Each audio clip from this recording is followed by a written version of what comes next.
So today's topic is going to be C is for confidence. And what I'm going to give a little tip on this one, I'm going to go through a breakdown that I've been working through from all of the experts that talk about confidence, what people have found works best for their version of confidence, and then break down the pieces all the way to the tools that give confidence the idea of being a choice. And so that's where it comes down to the eternal question, is confidence a choice? Are you born with it? Is it something that you can learn? Where does confidence come from? Why does it seem like some people just get it so naturally and some people struggle with it their whole lives? And so I really thought about what is confidence? And of course, you can look up the definition of confidence. And the definition itself will say being certain about something. I'm very confident something will go this direction. That seems pretty simple for a lot of things, but I think confidence is a little different than that. I believe that it's going to be a little bit different from when you see somebody handle a situation. It's not about certainty how it's going to go, but almost like an acceptance of how things are. See somebody be embarrassed, for example, or somebody mess something up or break something or bust something up. Like, there's so many examples of things that have nothing to do with a certainty that an outcome is going to be a specific way. And so I had to challenge, what is confidence? So to make it easier for me, I looked at some of the experts. And so who are some of the experts that have come up on like the biggest, most influential ways of confidence? So of course the name Napoleon Hill, who's the writer of Think and Grow Rich, he wrote down a thing on confidence. And I'm gonna bring up my trusty board here. Napoleon Hill says, hopefully I can get this to not ring light on you guys too hard. He says, confidence comes from action, which gives you the results to build your confidence. So confidence goes to action, results. Now, when he was talking about this, it seems like a lot of reference. If you do, like, your confidence comes from doing an action that gives you results, comes from a repetition of doing a specific thing until you feel more competent about it. This is mostly attributed to the business world, where you're like, if you want more business, you have to do more action. That'll give you results. Your results will refuel your confidence. But again, how does that work with like embarrassment or doubt or rejection? Like, how does that work on certain things that have nothing to do with a repeatable action? If you really care about something, how can you repeat caring about something that blows up in your face? So I figured it was a little bit further than that. It was a little bit more complicated than just do stuff. If it was as simple as just do stuff, everybody would just go do stuff. And that would just be the simple answer and everybody would just be confident. But I don't think that that's how people operate. It doesn't work that way. You can't just say like, oh, are you going through depression? Go do stuff. You're like, well, I don't want to do stuff. I feel depressed. Like it doesn't work that way. You'll get results though. And you're like, I don't even want to go do anything, let alone work on what are my results, because I'm going to go and do a crappy version of my action and have a result that makes me reinforce that I shouldn't have done it in the first place, so what's the point? So I don't think it's going to be that simple. So I looked into another expert, somebody who I very much respect on that one, which would also be Tony Robbins. Now Tony Robbins gets into the, hopefully I don't ring light you too bad, potential leads to action, action gives you results, and results help further your belief and certainty, which refuels your potential and then goes back into action, results, belief, and certainty. So if we're going to get to belief and certainty, that's where he says, well, what is your potential? Your potential will be very high. So however much potential you put into your action gives you results. Results gives you belief and certainty. And belief and certainty is really how much confidence you have in what you're doing. So I said, okay, it's the same cycle, but how do you action it? What are the choices that you have to be able to say, I'm going to be more confident in difficult situations? So I said, let's break down what do these words mean when it comes to your opposition. The only way to understand what your victory would be to understand what you're going against. What does the enemy of confidence look like? What are the things that plague us and dig in deep on us to make us not our most confident self? Got to pay attention to that, right? Seems logical. So let's go ahead and talk about where I was going with this. Hopefully I don't ring light you too hard on this one. When I was getting into the confidence aspect of this, confidence versus the number one thing I could think that goes against confidence would be your doubt. Self-doubt versus self-confidence. That's the bottom line on both that I would think of. So the doubt is the thing that stops you the most from being confident. Okay. Feel good so far? So far it seems pretty simple. So then you have your option of belief and certainty, which makes it so I know that this will go this way, or I believe I can make this happen, versus your fear and uncertainty, the things that are unknown. I don't know if I can do this. I don't believe in myself. I don't think that that's possible. I'm just going to stay in my lane.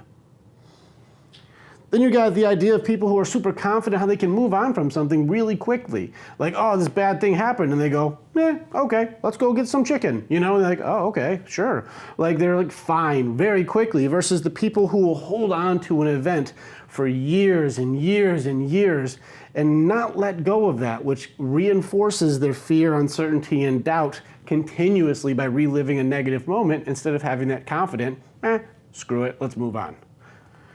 But then you also have your ability to be able to, how seriously do you take yourself? And that's going to go into whether you can just laugh at yourself and go, hey, sometimes I fart on stage, whatever, Taco Bell, and people will laugh about it. Or if you go, oh my God, that's so embarrassing, and you go running off the stage. The idea behind it is, can you at least have a sense of humor about some of the things that we goof up about, or is it really that serious?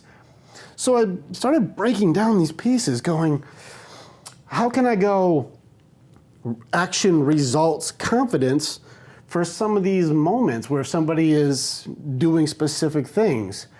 And I started looking at what are options of things that would make it so it's difficult to break those out. So I talked about, how does action results work for embarrassment? Or if you really like somebody and you ask them out on a date and they're like, hell no, I don't want to go out with you. How do you deal with that rejection? How does one person go, yeah, whatever, there's more fish in the sea. Another person go, damn, I really liked that one. This sucks. Closing a sale, having the confidence to be able to say, hey, buy this or don't buy this. What are you going to do? Or there's deals. That's the difference you see from people who are professional or not professional. Letting go of the past, having loss of control or feeling out of control, having acceptance on something's already happened and being able to confidently go yeah, that already happened, versus oh my God, I can't deal with what's going on right now. Or being bullied, somebody picking on you. How is being bullied in action results confidence? How is that a thing? If somebody's picking on you, you can't go well, I'm going to see how hard they pick on me and that'll give me a result and that'll determine my confidence. If you do this, it's going to make you feel like crap. You're going to feel worse. So I can't say I could apply it. Abandonment, or a family member leaving, or being left by a loved one, something that happens, how is that going to attribute? Fear of the unknown, fear of failing, starting over. And these are just some of the examples. The list goes on and on for being able to go, what is the thing? What is the thing that's missing here? What is the piece that makes it so all of these things that you would say I need my confidence for is able to be used? And maybe look at some examples. One of my favorite examples of being able to handle something confidently was when Ryan Seacrest was hosting American Idol and Simon Cowell kept making a bunch of gay jokes about him. Now, Ryan Seacrest, he's like, I'm married, I'm not gay, but nothing against being gay or not gay. You're just making a bunch of you do a lot of gay stuff jokes. And then that translated into TMZ and other shows making gay jokes about Ryan Seacrest too. Now, just like the Samantha story we talked about, when these things happen to you, there's a couple ways you can handle it. Either you can find your confidence to be able to go, okay, let's go into this one, or, oh, they're making fun of me. Everything's happening to me, and this is not fair. So what Ryan Seacrest did, instead of saying, hey, listen, guys, stop making fun of me, not cool, which just makes bullies bully harder, he goes, hey, we're making jokes about me being gay. I got some jokes about me being gay, and started making his own jokes about himself. And almost immediately, all of it stopped. Everyone's like, all right, well, it's not really that funny if you're doing it too. There's lessons to be learned in just the confidence of going, I'm going to laugh at myself with you guys instead of saying, stop making fun of me and feel like everything's happening to you. So how is the action, results, confidence circle built up in that situation? And it made me think there's something missing that makes it so you can keep repeating being able to have the power for this if you feel like you're not born with it. Which means I think that confidence just comes down to perspective. And the one thing universally, the one thing that I kept seeing, that no matter what it is, if you were going to have certainty in anything, that would make it so no matter what the situation was, whether it's embarrassment, whether it's abandonment, whether it's rejection, no matter what the circumstances, you have to be able to have the confidence in one way. And that's knowing that no matter what, you'll be fine. That sounds way too simple. That can't be the answer. The answer can't be just knowing I'll be okay. What if I lose my job? Where's my confidence in that? You'll find a new job. You'll be all right. You've got skills. You'll figure it out. Well, what if my boyfriend breaks up with me? Then you'll have some sorrow for a minute. You'll work past it, find some stuff you love, and find a new boyfriend. That's what happens. You'll be fine. Yeah, but what if I don't have any money? You've not had money in the past, and then somehow you get more money. It just comes. Something will work itself out. You'll work hard, and you'll make it happen. You'll make choices that give you the results that you'll be okay. Well, what if I fumble my public speaking thing and I mess it up on stage? Then you laugh about it, they laugh about it, you move on, and everybody's fine, and you're fine. The common denominator to be able to be confident and understand in all situations, eventually you're fine. All of you have been through really, really difficult things, and you're here still. You made it. You didn't die in that moment. You made it past that moment, which means you can confidently say, even in the hardest moments, you ended up getting through it. It's over. You made it. You're fine. You made it. And that's where it gets into the idea of what is confidence. And I believe that the tool for confidence to be able to build your belief in yourself comes from your awareness, like the tools we always talk about. Your awareness and then the words that you say about yourself. I'm never going to be able to do that. I could never do what you do. I'm not as strong as you. I'm not as smart as you. I'm not able to learn the way that you do it. I'm not you. I can't do those things. The belief system, and we've talked about this before, no matter what you believe, you're right. And that's the Henry Ford, if you believe you can or if you believe that you can't, either way, you're 100% correct. So that's when you get into the things, and we've had people on these videos where you've caught yourself going, what are the beliefs that I tell myself? What are the words that I use to describe me inside of my own head? And do those words come from self-doubt, or do I have belief and confidence that I'll be okay? That no matter what, I'll be all right. And that's where I think you should really start tapping into your own power to be able to say, if I'm going to be confident, no matter what the outcome is, if I decide to start a business, if I decide to start a new relationship, if I decide to change jobs, if I decide to move to a different state, if I decide to just join a new club or be in a group or do something, just change things. If you decide to go into the unknown, if you decide that something is over and past, you're going to be okay. You'll be fine. There's lessons to be learned in all things. There's choices everywhere. And just recognizing that you have the power to be able to make those decisions, to be confident and own it. And own it. If you do something silly, I did something silly. We've talked about don't blame. When you blame other things, it takes your power away. If you own it, people get it. If you go, yeah, I screwed that one up, they go, yeah, that makes sense. And then everybody's fine. But if you go, no, it wasn't me, I don't want to talk about it. Now you're giving away your power, which makes you feel less confident. Now you have doubt creeping in. Now does everybody know? Are they going to see through my lies? My anxiety and stress are going up through the roof. Or you just go, yeah, that was silly. That was me. And then move forward. And everyone goes, yeah, it was. Okay, so what are we doing next?